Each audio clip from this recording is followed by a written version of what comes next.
Les formules dans Notion sont utiles mais relativement basiques et l'éditeur de formules est catastrophique.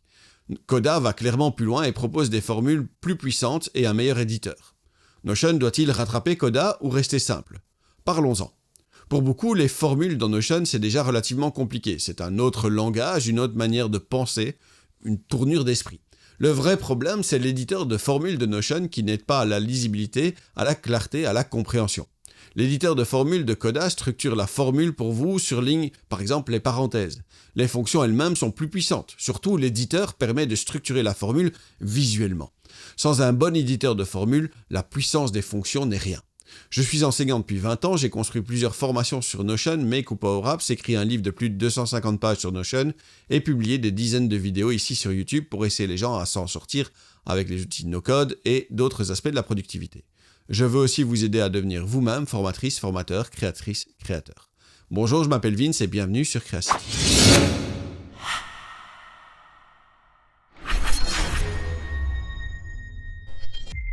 Avant de nous lancer sur le sujet du jour, je voudrais vous inviter à vous abonner, à mettre un petit pouce à cette vidéo et à faire sonner la cloche pour être mis au courant de toutes nos prochaines sorties. Merci d'avance. Allez, on s'y met.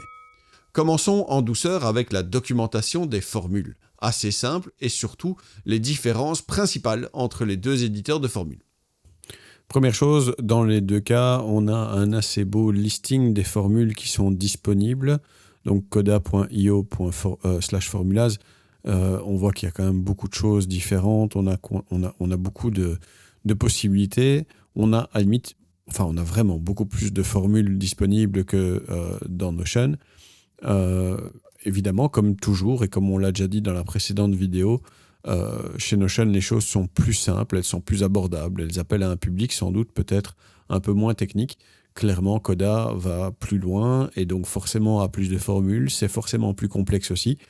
Mais encore une fois, quand on a dépassé ce que Notion ne peut pas vous donner, alors peut-être que c'est le bon moment d'avoir un petit coup d'œil vers Coda pour voir ce qui est possible de ce côté-là. Maintenant, clairement, il y a toute une série de formules très simples qui sont les mêmes dans les deux cas. Par exemple, celle-ci, concatenate, dans le cas de Notion, ça s'appelle concat. Donc, on a concat ici, du côté de Notion. Si on regarde un petit peu la fiche que j'ai faite par rapport à concat, on voit que c'est sensiblement la même chose. C'est pas concatenate, c'est concat, mais enfin, on reprend les groupes de lettres et de mots ici, etc., qui sont entre guillemets et ceux qui sont séparés par des virgules et on en fait une chaîne de caractères qu'on concatène et donc ici c'est la même chose, c'est le même principe. Il y a des formules qui sont les mêmes et qui sont très semblables. Là où il y a une assez grosse différence quand même, c'est sur l'éditeur de formules parce que tout simplement ici, déjà vous remarquerez que je peux mettre des formules à peu près partout mais que ici quand je vais dans l'éditeur de formules pour ce champ-ci, j'ai déjà ici le résultat de ma formule qui est affiché et ma formule qui est là au-dessus. On voit qu'il y a aussi le fait d'avoir la parenthèse ouvrante et fermante qui a la même couleur, histoire de pouvoir s'en sortir. Mais surtout, c'est au moment où je vais ouvrir, que je vais étendre l'éditeur, qu'on va avoir des choses vraiment plus sympas. Déjà, il va y avoir des infos sur la formule ici en dessous. Ok, cool. Donc ça, on a dans Notion à peu près aussi. On a parfois un peu plus de détails ici avec un peu plus d'exemples, mais encore, ça je dirais pas. Là où ça devient vraiment intéressant, c'est sur le autoformat qui est ici, parce que le autoformat permet de simplifier parfois les formules et de les mettre sur plusieurs lignes. Alors ici, vous voyez, il n'a pas fait une grande différence, mais vous allez voir tout à l'heure que l'éditeur de formules, quand on est sur des formules dans des cas un peu plus pointus, ça peut vite faire autre chose. Donc par exemple, si je prends cette formule-ci, voilà, celle qui vient là, hop. Si je prends ceci comme une petite boîte, machin, c'est déjà compliqué à lire comme ça. Si je l'étends, par contre, c'est beaucoup plus simple, c'est beaucoup plus propre. Et même ici, mon run action qui est là, il se termine là. Celui-ci, on voit où il se termine aussi. Donc, l'éditeur de formules de Coda est beaucoup plus propre que celui de Notion. Celui de Notion, quand on lance ici ce genre de choses-là, eh bien, on peut avoir une formule, oui, ok, mais déjà, elle est sur une ligne ou à peu près, sauf quand ça devient un peu plus long. Mais voilà, si je reviens ici, je n'ai pas vraiment l'histoire des parenthèses ouvrantes et fermantes qui se mettent en couleur. J'ai bien ici mon exemple, etc., comme j'avais de l'autre côté. mais on sait tous bien que l'éditeur de formules de Notion, c'est pas le plus évident. Il y a un petit peu de couleur dedans pour simplifier certaines choses, mais dès qu'on part sur une formule qui est quand même un peu croustillante, ça devient quand même un petit peu serré.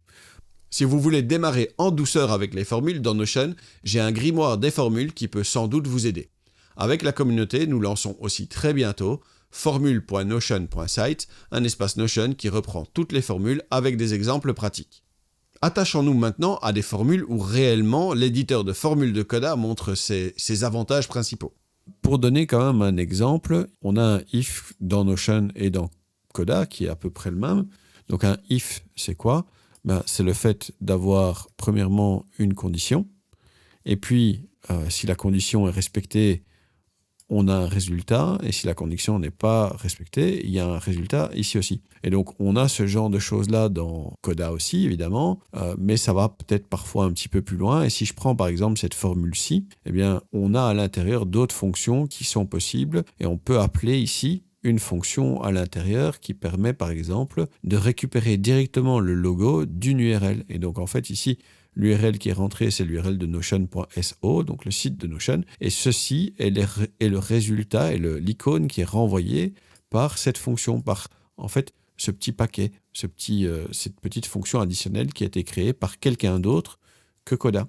Et donc même l'éditeur de formules dans Coda peut être entre guillemets étendu par les fonctionnalités avancées qui sont disponibles dans les packs. Si je prends par exemple ici les packs que j'ai déjà testés dans mes espaces de travail, voilà le pack logo, et c'est ce pack logo qu'on a utilisé ici pour récupérer directement le logo à partir d'une URL. C'est un pack, c'est une fonctionnalité supplémentaire qui a été donnée par Clearbit qui a fait ça, si je me souviens bien. Donc effectivement, Clearbit qui a créé ce pack supplémentaire qui a étendu l'éditeur de formules de Coda. Donc on est vraiment sur un éditeur de formules dans Coda qui va beaucoup plus loin. D'autres choses qui sont parfois plus simples ou différentes en tout cas, c'est l'histoire de la gestion des dates. On sait que dans Notion, on a une gestion des dates, on a des formules qui permettent de jouer avec les dates, donc par exemple date subtract ou date between, donc on a date add, on a des choses de ce côté-là.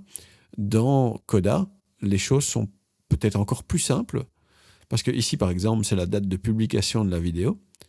Et ici, j'ai une formule de date qui va prendre quoi ? Qui va prendre cette date-ci, moins 2 jours. Pourquoi moins 2 jours ? Parce que ceci doit être fini 2 jours avant que la vidéo soit publiée. Et regardez la formule que ça donne. En fait, la formule que ça donne est peut-être plus simple encore que celle de Notion. C'est la date plus cette colonne-ci. Donc ça fait la date de la publication de la vidéo plus, ici dans ce cas-ci, moins 2.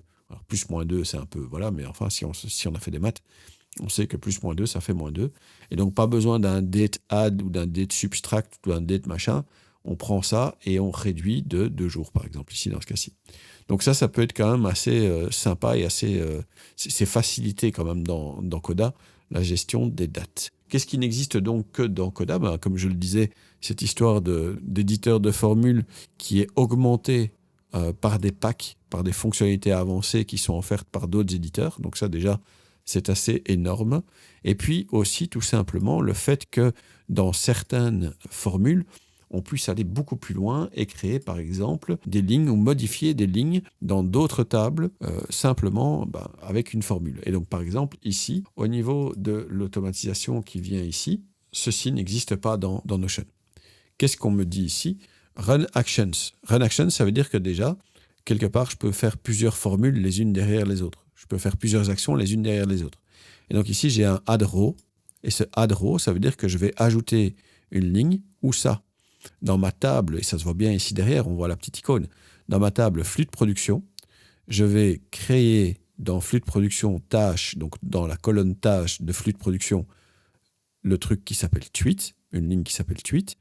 Et puis derrière, je vais pouvoir créer comme ça toute une série de lignes qui font qu'en réalité, au moment où ce script se lance, il me crée toutes les tâches liées à la production de la vidéo. Et donc, le résultat de ça, quand je clique sur le bouton, j'obtiens toutes ces tâches ici qui doivent être effectuées pour que les vidéos soient bien en ordre et pour qu'on ait tout le contenu nécessaire. Ceci n'existe que dans Coda. Une autre possibilité, par exemple, c'est qu'on a des boutons dans Coda et ces boutons déclenchent des actions. Ce bouton-ci, option du bouton, permet de lancer une séquence. Une séquence, c'est aussi quelque chose qui n'existe pas comme ça dans Notion, nous permet de dire, fais une séquence qui commence avec 1, qui termine avec 3, et qui va par 1. Et donc, qu'est-ce que ça va nous faire? Ça va nous faire 1, 2, 3. Et 1, 2, 3 quoi? Eh bien, 1, 2, 3 fois, où on va réutiliser chaque fois la même formule qui va dire quoi? Ajoute une ligne au niveau de la database des tweets, rajoute une ligne qui contient dans la colonne campagne le titre de la campagne et qui a comme tweet la valeur actuelle, donc la valeur de la séquence actuelle, 1, 2 ou 3, et puis un slash. Qu'est-ce que ça donne cette histoire quand on lance cette formule? Eh bien, ça donne quelque chose comme ceci. On a bien la campagne, et puis on a 3 tweets qui ont été créés pour cette campagne. Voilà, 1, 2, 3. Et puis, charge à moi de compléter ces tweets et de faire tout ça. Mais la structure en elle-même est créée par l'automatisation. Et ça n'existe encore une fois que dans Coda. Il y a tout à fait moyen de le faire dans Notion. C'est ce que j'ai montré pendant la semaine d'Occhio, où j'ai réussi à faire la même chose, mais en passant par Make, en utilisant Make, qui va devoir passer toutes les 15 minutes, toutes les demi-heures, toutes les heures, pour vérifier si quelque chose a été coché ou pas, et ensuite déclencher la création de tout ça. C'est possible de le faire, sauf que dans Coda, tout est possible, mais quasiment, automatiquement, on va dire. Dites, juste pour savoir, est-ce que certains d'entre vous seraient intéressés par une formation un peu plus complète sur Coda? Quelque chose de structuré, évidemment, comme d'habitude.